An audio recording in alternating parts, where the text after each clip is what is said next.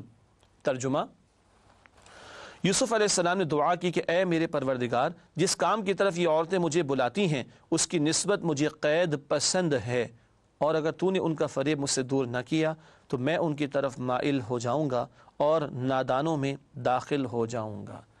عفت والے ہیں، پاکیزگی والے ہیں، جیل جانا پسند ہے اس دعوت کے مقابلے جو عورتیں برائی کی دعوت دے رہی ہیں. عزیز مصر کی عورت نے بھی دی تھی اور وہ بیگمات نے بھی لبھانے کی کوشش کی، انوائٹ کرنے کی کوشش کی، معاذ اللہ. تو اے اللہ میرے لیے وہ جیل ہی پسند ہے، کہیں میں مائل نہ ہو جاؤں، اور اگر تو نے مجھے نہ بچایا تو میں تو مائل ہو جاؤں گا. جس قدر عاجزی ہے پیغمبر میں اپنے بل بوتے پر نہیں بچ سکتا برائی سے اے اللہ جب تک کہ تو نہ بچا لے. وہ معصوم ہے پیغمبر، اور اللہ کی طرف اس قدر رجوع. میں اور آپ کس قدر خطرے بلکہ خطروں میں ہیں، ہمارے رجوع کا عالم کیا ہے دیکھنا چاہیے. اگلی ایک اور آیت منتخب ہم نے کی ہے، آیت نمبر 40 سورہ یوسف کی. حاکمیت اللہ ہی کے لیے ہے. قید خانے کا واز ہے حضرت یوسف علیہ السلام کا، وہاں کا ذکر ارشاد ہوا ما تعبدون من دونه الا اسماء سميتموها انتم وآباؤكم ما انزل الله بها من سلطان ان الحكم الا لله امر الا تعبدوا الا اياه ذلك الدين القيم ولكن اكثر الناس لا يعلمون. یوسف علیہ السلام قید کے ساتھیوں سے کہہ رہے ہیں، قید خانے میں جو دو قیدی آئے تھے ان سے خطاب ہو رہا ہے، دعوت توحید پیش کی جا رہی، شرک کی نفی ہو رہی۔ فرمایا جن چیزوں کی تم اللہ کے سوا پرستش کرتے ہو وہ صرف نام ہی نام ہیں جو تم نے اور تمہارے باپ دادا نے خود ہی گھڑ لیے ہیں، اللہ نے ان کی کوئی سند نازل نہیں کی۔ سن رکھو کہ فرما روائی صرف اللہ تعالیٰ ہی کے لیے ہے، اس نے حکم دیا ہے کہ اس کے سوا کسی کی عبادت نہ کرو، یہی سیدھا دین ہے، لیکن اکثر لوگ نہیں جانتے۔ ان الحکم الا للہ، اختیار اللہ کے لیے، حاکم وہ ہے، ہم تو بندے ہیں، تو اپنی منمانی نہیں کریں گے، جو وہ حکم دے گا اسی کو مانیں گے، اور ماننا ہے انفرادی زندگی میں بھی، اجتماعی زندگی میں بھی اللہ ہی کو حاکم اور لا گیور مان کر اس کی اطاعت کرنا یہ زندگی بھر کا تقاضا ہے۔ ناظرین کرام، الحمدللہ 2 آیات ہم نے منتخب کی تھی، ان کا بیان مکمل ہوا سورہ یوسف کے تعلق سے، البتہ یہ وہ آیات سورہ یوسف کی جو 12ویں پارے میں داخل ہیں۔ اب انہی آیات کے تعلق سے اوامر و نواہی، ڈوز اینڈ ڈونٹس آپ کے سامنے بیان کریں گے۔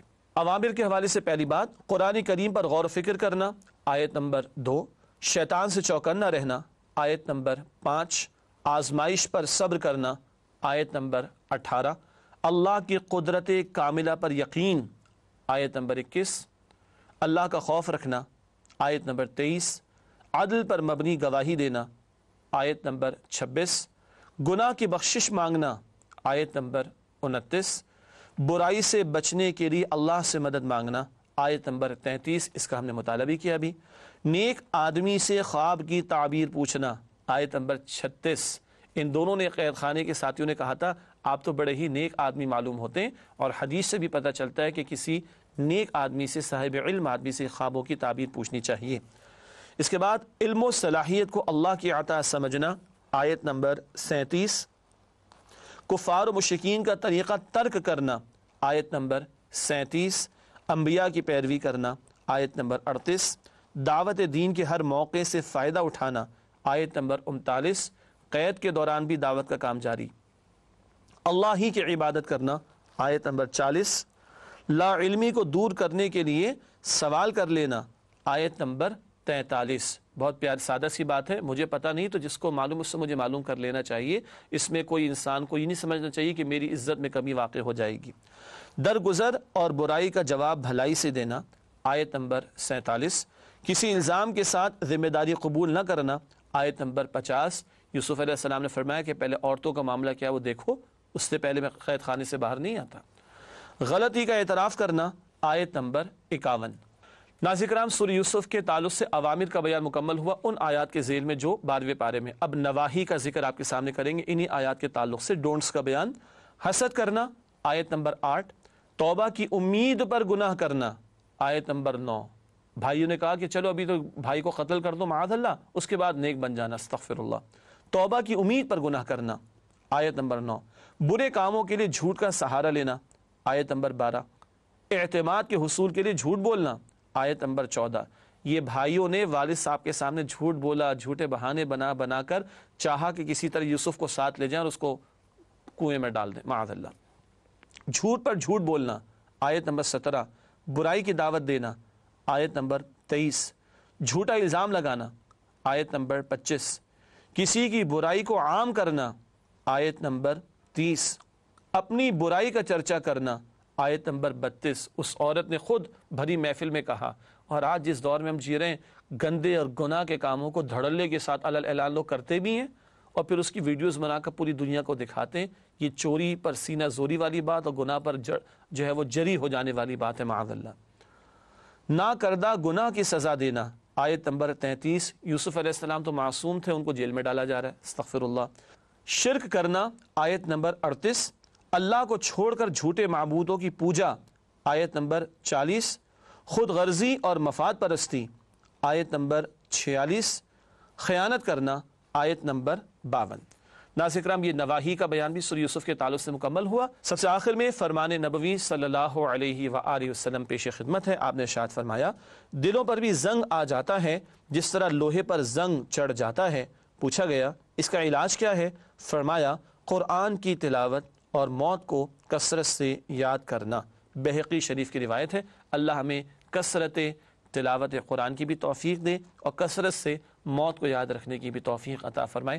ناظرین کرام، اسی کے ساتھ آپ سے اجازت چاہیں گے۔ وآخر دعوانا ان الحمد للہ رب العالمین، والسلام علیکم ورحمۃ اللہ وبرکاتہ۔